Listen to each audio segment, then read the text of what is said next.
Buenos días a todos, Dios los bendiga. Vamos a comenzar, ya estamos pasaditos, pero tenemos para ver un poquito el repaso de cómo veníamos aprendiendo. Voy a leer la declaración de fe desde el apartado 2, que dice: cuando llegó la plenitud del tiempo, tomó sobre sí la naturaleza de hombre, con todas sus propiedades esenciales y con sus debilidades concomitantes. Hasta ahí habíamos estado analizando, y una frase que son 3 palabritas que dice: aunque sin pecado, que es el apartado 5. Y por esa frase estuvimos viendo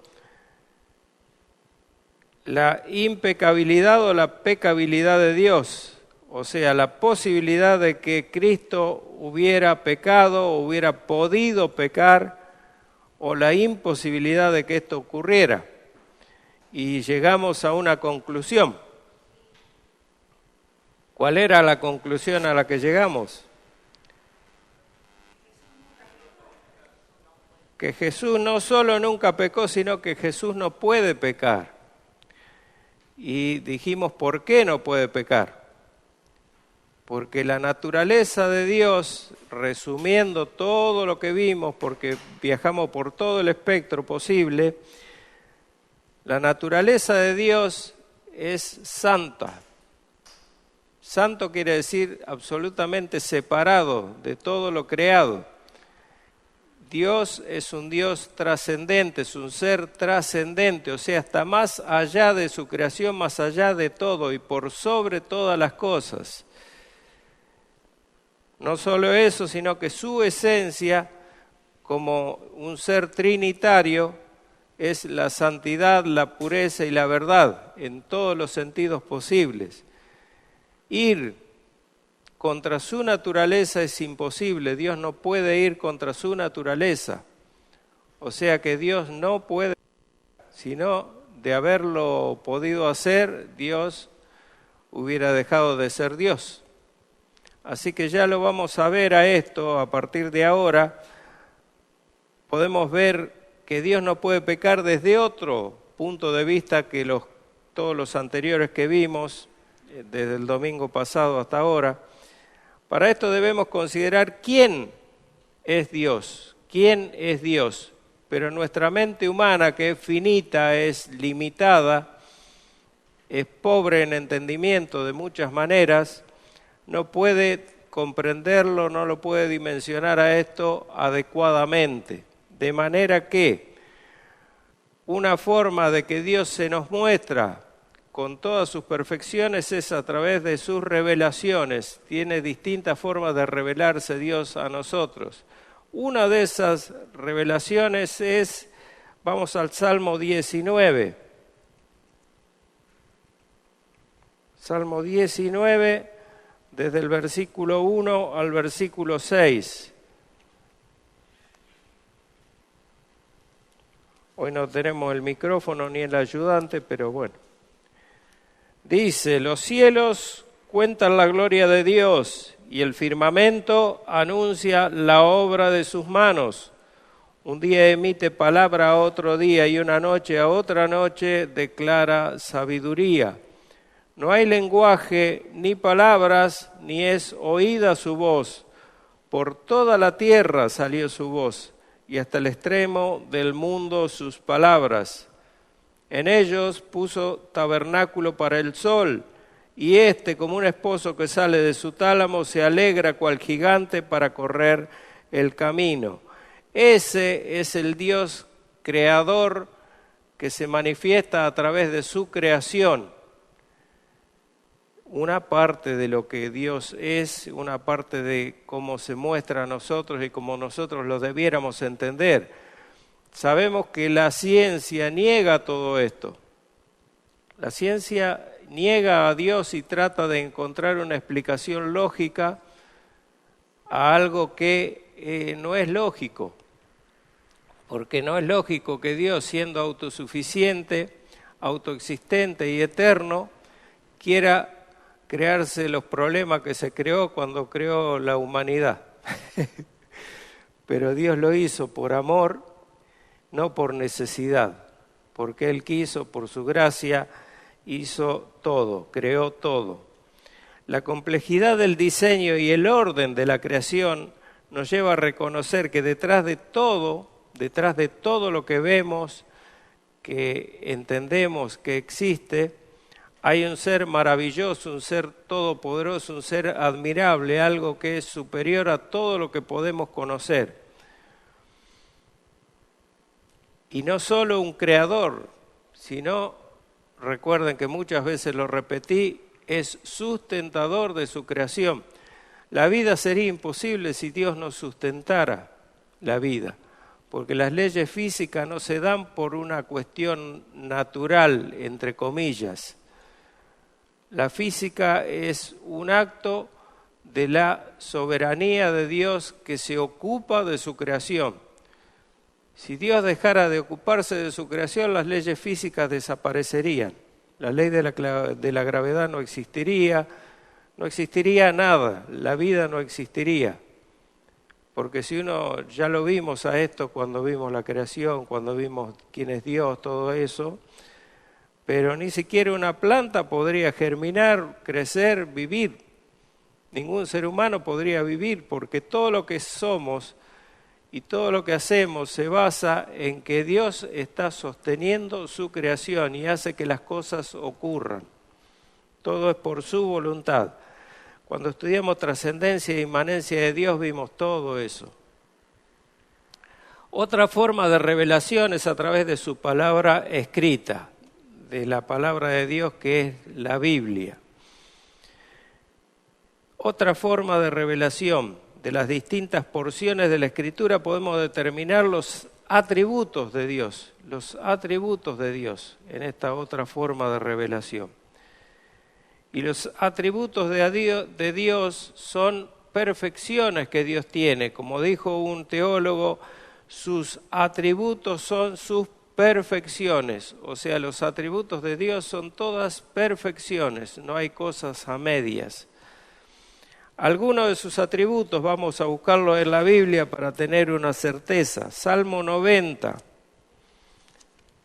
el Salmo 90 que escribió Moisés, una oración de Moisés. En el versículo 2 dice: antes de que naciesen los montes y formases la tierra y el mundo, desde el siglo y hasta el siglo, tú eres Dios. O sea, desde los principios hasta los finales, que no existen ni principio ni final en la eternidad, tú eres Dios. Dios es eterno. Segundo atributo, segunda perfección, su inmutabilidad. Dios no cambia, Dios no varía. ¿Dónde lo podemos ver eso? En la carta de Santiago.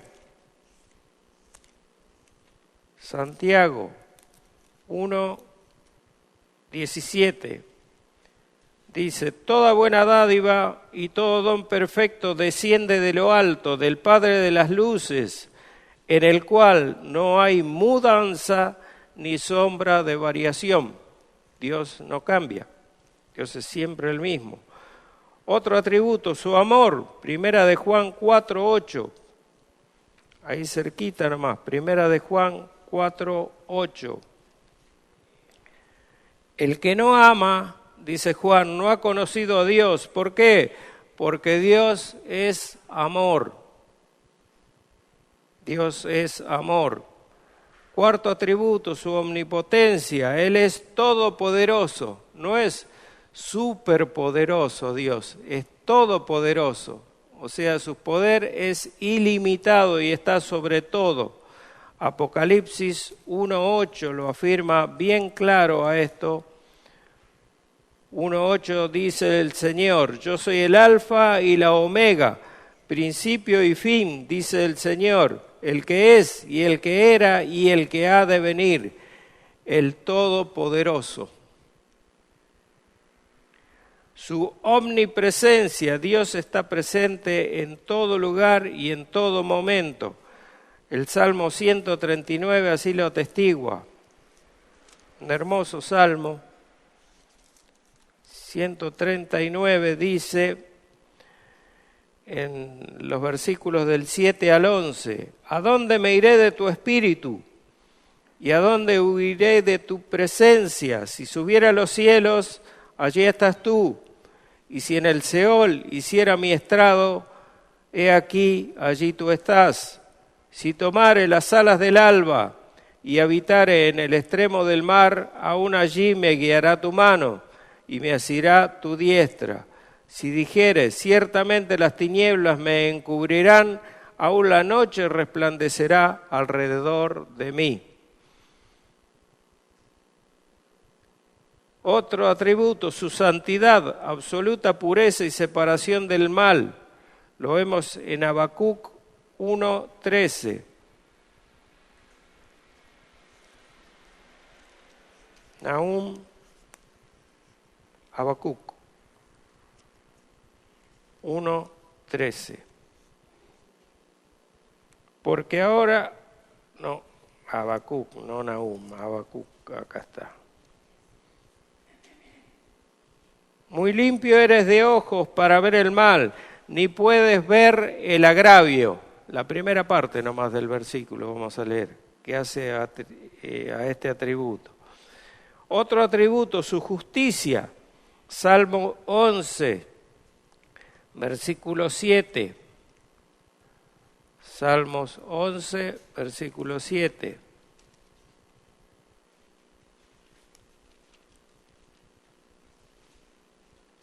Porque Jehová es justo y ama la justicia.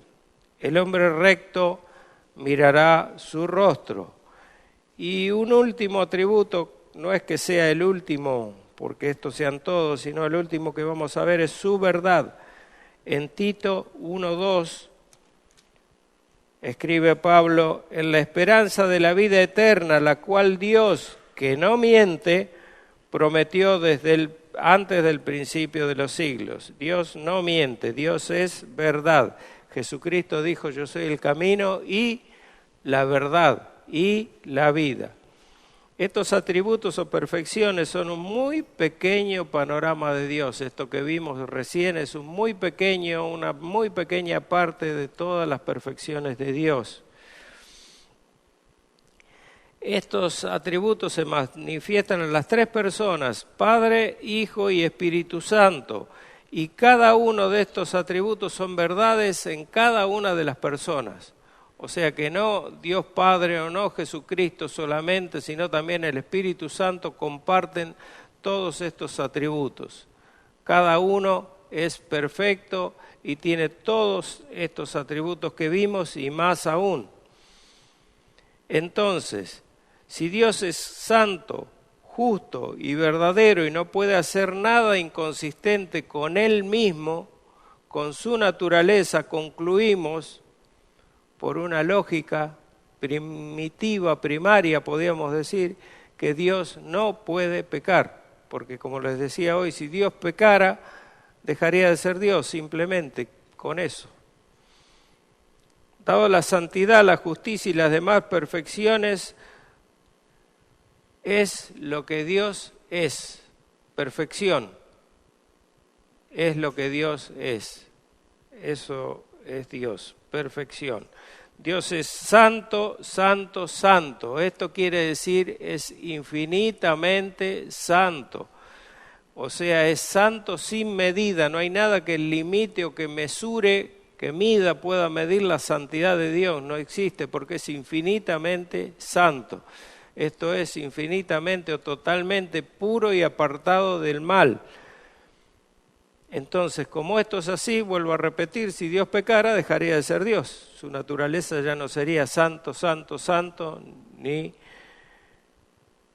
puro, ni verdadero.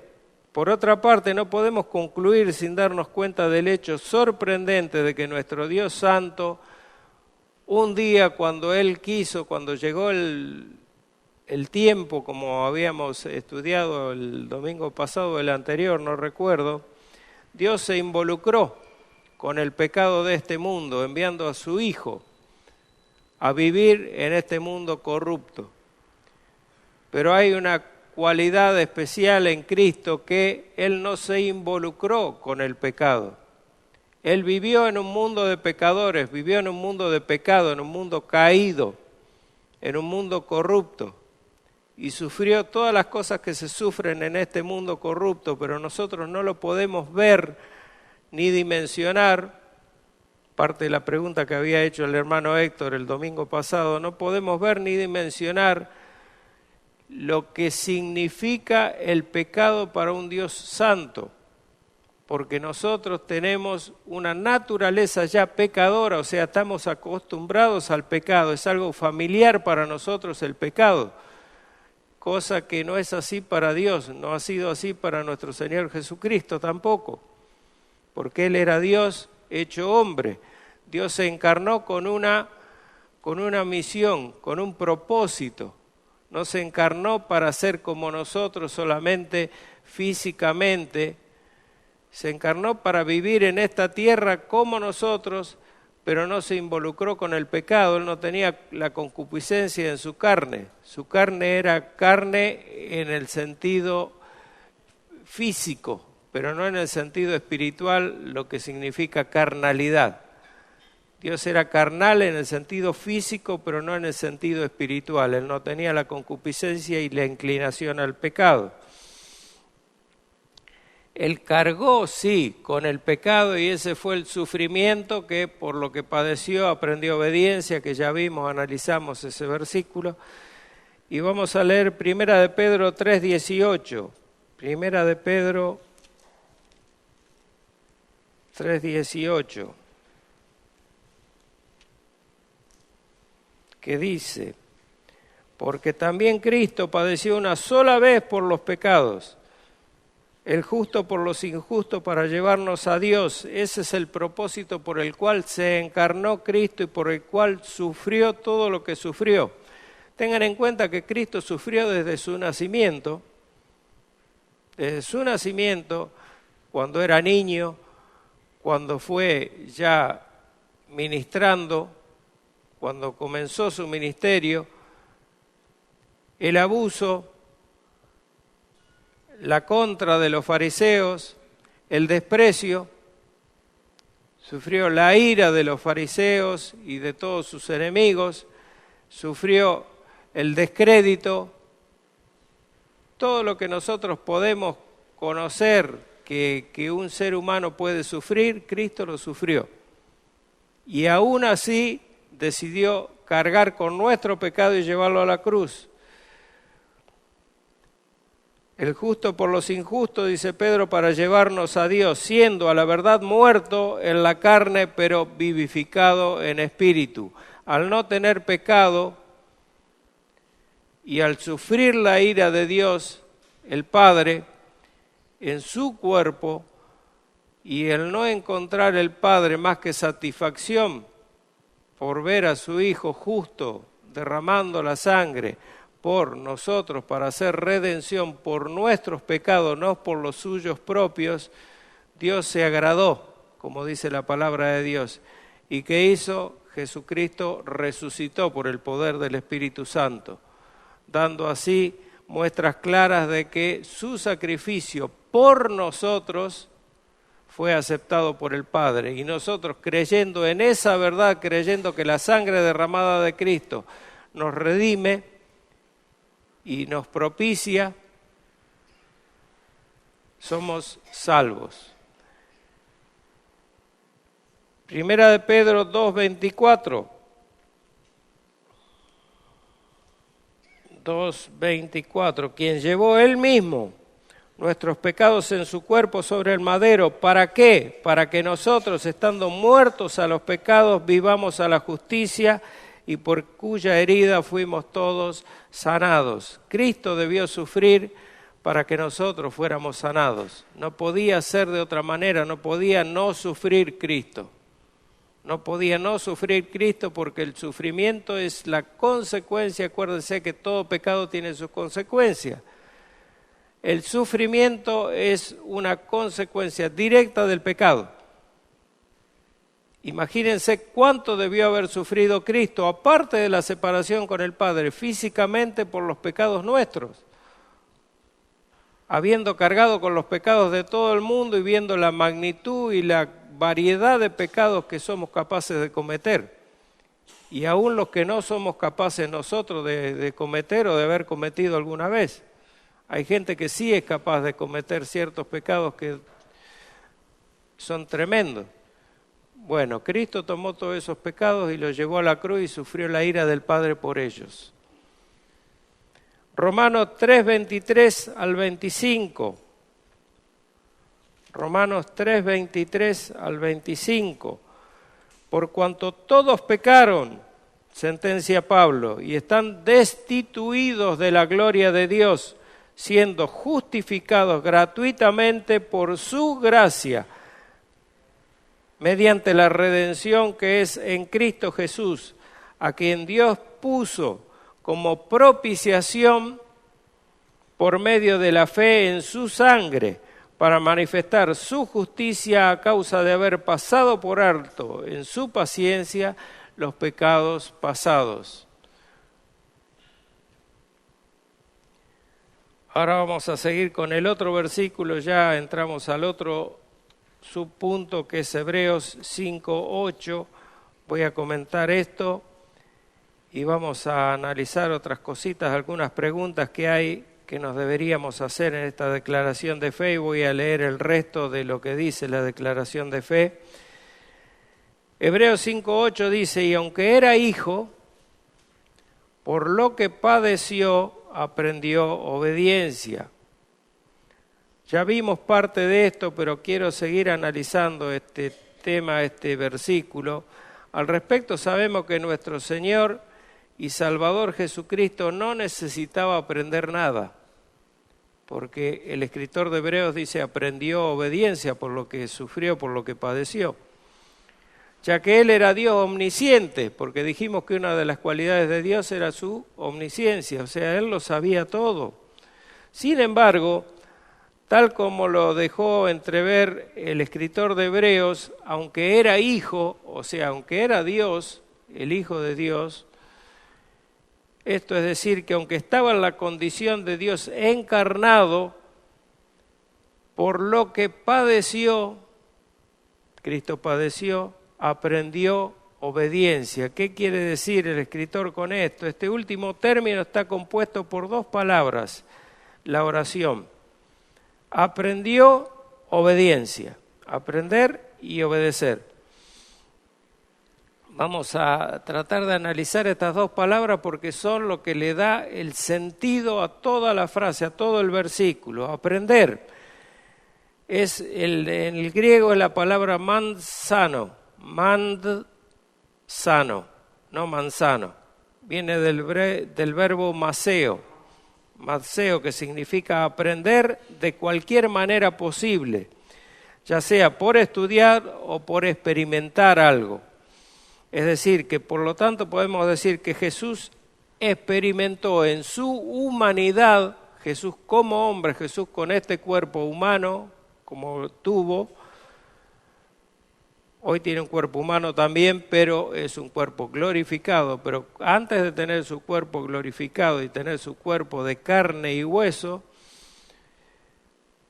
en su humanidad Él sufrió, que es a lo que se refiere el escritor con la palabra padeció. Quiere decir, la palabra padeció es la palabra griega pasjo, que quiere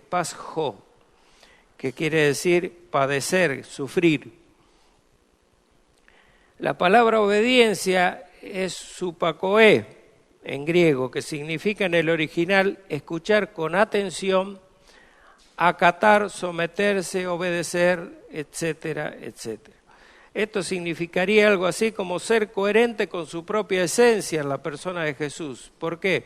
Porque su propia esencia era perfección, en todo sentido. Recordemos que la naturaleza humana y divina del Hijo del Hombre era perfectamente santa, pura y libre de pecado o de inclinación al pecado, como dijimos recién. Por otra parte, su naturaleza divina también era santa. y pura. Por lo tanto, como ya vimos que Dios no puede ser inconsistente con su naturaleza, la obediencia incondicional del Hijo al Padre era una cuestión de pura lógica. No podía ser de otra manera. Génesis 3:15 dio Dios ahí una promesa en Génesis 3:15. Y Génesis 3:15 da motivo a toda esta cuestión, como ya vimos, y la obediencia es totalmente coherente con todo el plan que Dios había preparado, y dentro de ese plan que había preparado fue un plan trinitario, que sabemos que Padre, Hijo y Espíritu Santo, cada cual asumió su rol en el papel que le tocaría desempeñar cuando el plan se pusiera en marcha. Y el plan se puso en marcha desde que Adán pecó, pero a través de la historia, y se comienza a concluir cuando Cristo nace, cuando Cristo comienza su ministerio y cuando Cristo desarrolla su ministerio y muere en la cruz. Es decir, la obediencia de Jesús al plan del Padre es una consecuencia lógica y coherente del carácter del Dios trino, porque es una cualidad, acuérdese, de uno en las tres personas, es la cualidad, son las mismas cualidades de las tres personas de la Trinidad. En Romanos 5:8 Pablo escribe algo de esto cuando dice: mas Dios muestra su amor para con nosotros. ¿Cómo? En que siendo aún pecadores Cristo murió por nosotros. Y en 2 Corintios 5:21 sigue escribiendo Pablo: al que no conoció pecado, por nosotros lo hizo pecado. ¿Para qué? Para que nosotros fuéramos hechos justicia de Dios. ¿En quién? En Él, en Cristo, en Jesús, en su obra. Bueno, con esto ya podemos dar por terminado el tema de la pecabilidad o la impecabilidad de Cristo. Y damos por terminado también la explicación de Hebreos 5:8 en toda su dimensión, dentro de lo que podemos nosotros hacer como discipulado, ¿no? No vamos a entrar en los temas teológicos profundos. Voy a seguir leyendo la declaración de fe. Quedamos que esto era aunque sin pecado, el apartado 5 de la declaración de fe. Y sigue la declaración diciendo: siendo concebido por el Espíritu Santo en el vientre de María Virgen, al venir sobre ella el Espíritu Santo y cubrirla el Altísimo con su sombra.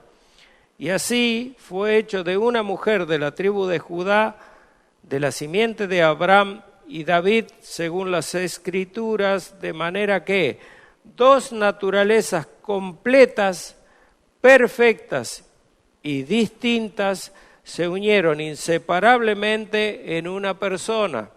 Repito, dos naturalezas completas, perfectas, pero distintas, se unieron inseparablemente en una persona.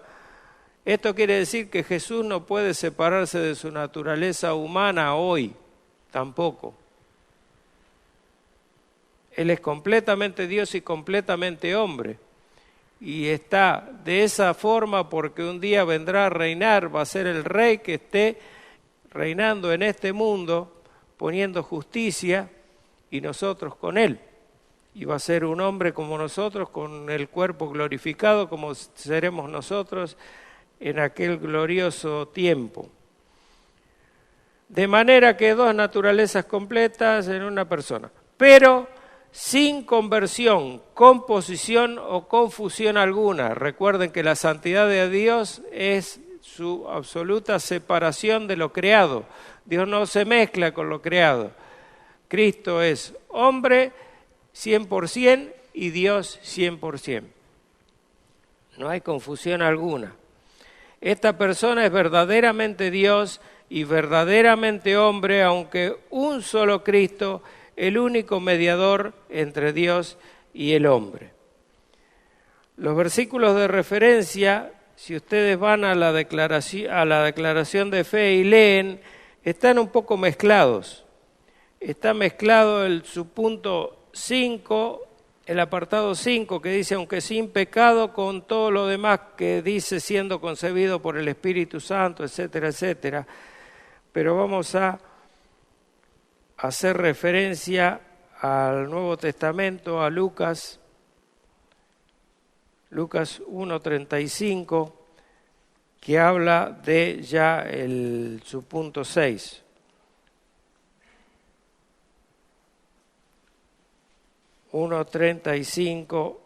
Dice Lucas, respondiendo el ángel le dijo, el Espíritu Santo vendrá sobre ti y el poder del Altísimo te cubrirá con su sombra, por lo cual también el santo ser que nacerá será llamado Hijo de Dios. La concepción de Jesús fue una concepción única e irrepetible en la historia de la humanidad, porque fue concebido por el Espíritu Santo de Dios, por Dios mismo. O sea, Dios lo que hizo es poner el embrión de Dios mismo, Dios el Hijo, en el vientre de María Virgen, y ese embrión de Dios en el vientre de María Virgen, lo que hizo el cuerpo de María fue encarnarlo, fue como recubrir a Dios con carne. Eso fue lo que pasó. Dios nació como nace un ser humano normal. O sea, el Espíritu Santo de Dios, a través de la matriz de María, dio a luz a un varón, a un hombre, de carne y hueso, que no solo era carne y hueso, no solo era un cuerpo humano, sino era Dios. Lo que nosotros no éramos porque nuestro espíritu estaba muerto, en Jesús no fue así. Jesús era 100% Dios. Tenía todos los atributos. Nosotros nacimos muertos en delitos y pecados, acuérdense. Esa fue la gran diferencia que después hubo con toda la descendencia de Adán, siempre hasta la muerte de Cristo. El único momento en que Cristo, podemos decir, se pareció a nosotros fue en su separación con el Padre, cuando Él cargó con nuestro pecado y la ira de Dios se descarga sobre Él. Un instante en el cual, dice la palabra de Dios, hubo oscuridad en toda la tierra, Cristo murió, pero después Cristo en la tumba fue resucitado por el mismo poder de Dios a través de la obra del Espíritu Santo en la persona de Jesucristo. Bien, hasta aquí llegamos porque no vamos a poder avanzar más con el subpunto 6, vamos a empezar ahora y va a haber un poco de mezcla porque están mezclados los versículos, no sé por qué es así.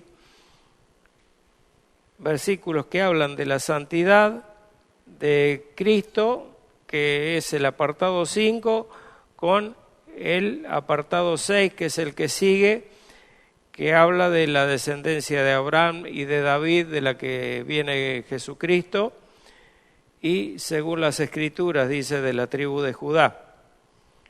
Así que lo vamos a dejar para el domingo que viene, y ahora vamos a agradecer a nuestro Señor por lo que nos enseñó, por lo que nos mostró en este día. Padre nuestro, Padre Santo, bendito sea tu nombre, Señor, a ti toda la gloria te damos porque tú eres santo, justo, bueno, Dios todopoderoso, que se apiada de nosotros, Señor, un Dios que envió a su Hijo a esta tierra de pecadores, a esta tierra corrupta por el pecado, para cargar con nuestro pecado, llevarlo a la cruz y liberarnos a nosotros, dándonos su justicia.